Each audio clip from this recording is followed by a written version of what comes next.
Pemirsa, sesuai batas waktu yang ditetapkan, hari ini KPU akan mengumumkan hasil akhir suara pemilu 2024. Namun apakah hasil rekapitulasi ini sesuai dengan hasil lembaga survei?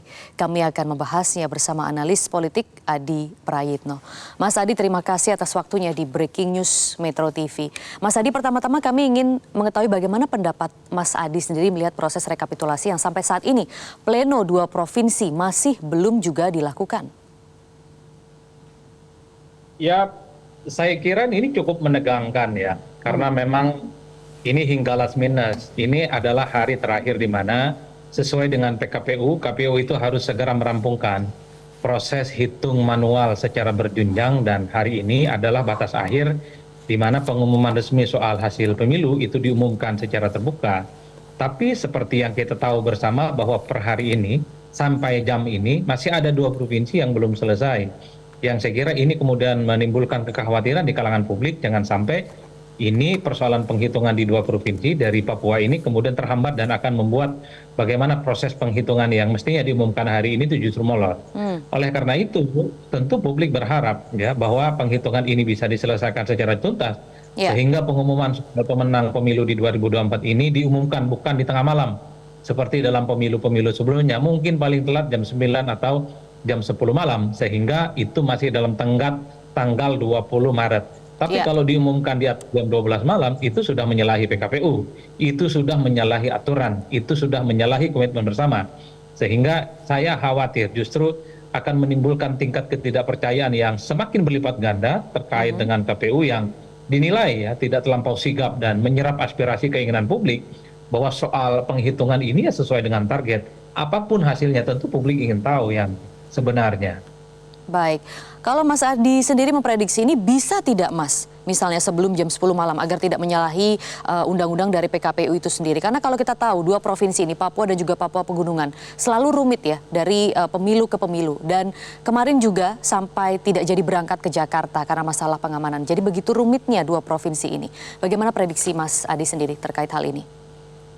Ya, saya termasuk yang sebenarnya cukup optimis ya, minimal sebelum jam 12 malam KPU sudah merampungkan semua hal penghitungan di 2 provinsi di Papua ini ya, karena apapun judulnya mestinya sudah tak ada toleransi lagi bagi KPU untuk tidak menyelesaikan ini.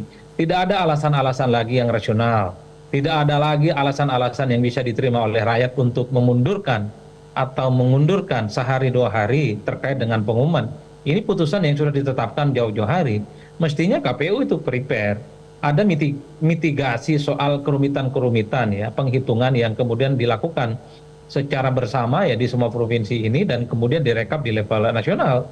Kalau memang Papua itu dari dulu mengalami persoalan yang cukup serius, kenapa misalnya penghitungan di Papua tidak didahulukan? Kenapa justru di akhir? Ini kan repot. Ini kan menimbulkan pertanyaan publik. Mestinya ketika rekap nasional, itu yang dimulai pertama kali adalah provinsi-provinsi yang memang tidak pernah punya persoalan terkait dengan geografis, tidak punya persoalan dengan keamanan gitu ya.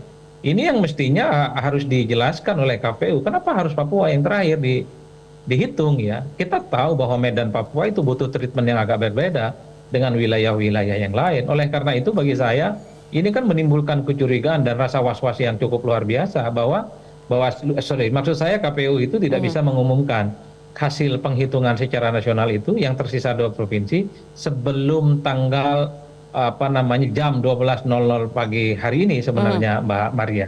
Iya.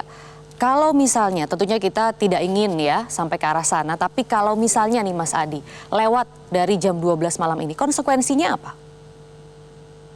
Ya sebenarnya tidak ada konsekuensi yang cukup serius, tapi kan KPU dianggap tidak profesional. KPU itu dianggap tidak terlampau bekerja secara maksimal ya untuk menuntaskan penghitungan yang sebenarnya secara teknis ini kan nggak rumit-rumit amat. Kalau memang Papua sejak awal itu punya problem terkait dengan transportasi, terkait dengan geografis, terkait dengan keamanan, mestinya penghitungannya jauh lebih diutamakan ketimbang provinsi-provinsi yang lain.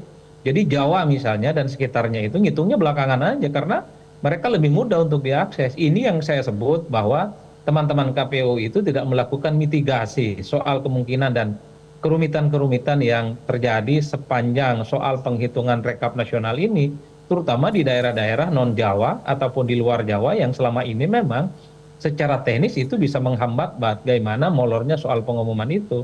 Oleh Baik. karena itu masih ada waktu ya kurang lebih sekitar 12 jam, 18 jam ya bagi KPU untuk ngebut secara total penghitungan ini untuk memberikan kepastian bahwa hari ini adalah batas akhir yang sesuai dengan di peraturan PKPU untuk segera diumumkan. Kalau lewat tanggal 12 sorry itu saya harus disebutkan KPU akan semakin menjadi bulan-bulanan, akan semakin banyak di demo, akan semakin banyak distorsi sebagai Baik. lembaga yang dianggap tidak kredibel. Mestinya KPU itu paham, berhari-hari sudah banyak demonstrasi di depan DPR, di depan KPU yang menuntut soal bagaimana adanya dugaan-dugaan KPU yang tidak profesional, KPU yang dinilai tidak serius dan seterusnya dan seterusnya. Jadi saya khawatir justru ini akan menggelembungkan begitu banyak aksi demonstrasi sebagai bentuk rasa protes dan tidak kepercayaan kepada KPU. Baik, baik Mas Adi, kita juga masih akan menanti nanti bagaimana ya proses rekapitulasi dari dua provinsi ini. Namun saya juga ingin minta tanggapan Mas Adi. Dua provinsi yang kemarin juga cukup rumit yaitu Jabar dan juga Maluku. Sehingga akhirnya KPU ini baru memikirkan Papua dan Papua Pegunungan baru bisa sampai hari ini. Karena kemarin juga Jabar dan Maluku itu cukup sampai memakan waktu ya kemarin. Nah, tapi bisa dijawab nanti Mas Adi karena kita harus jeda terlebih dahulu. Jadi jangan kemana-mana pemirsa, tetaplah bersama kami di Breaking News Metro TV. Jelajahi cara baru mendapatkan informasi. Download Metro TV Extend sekarang.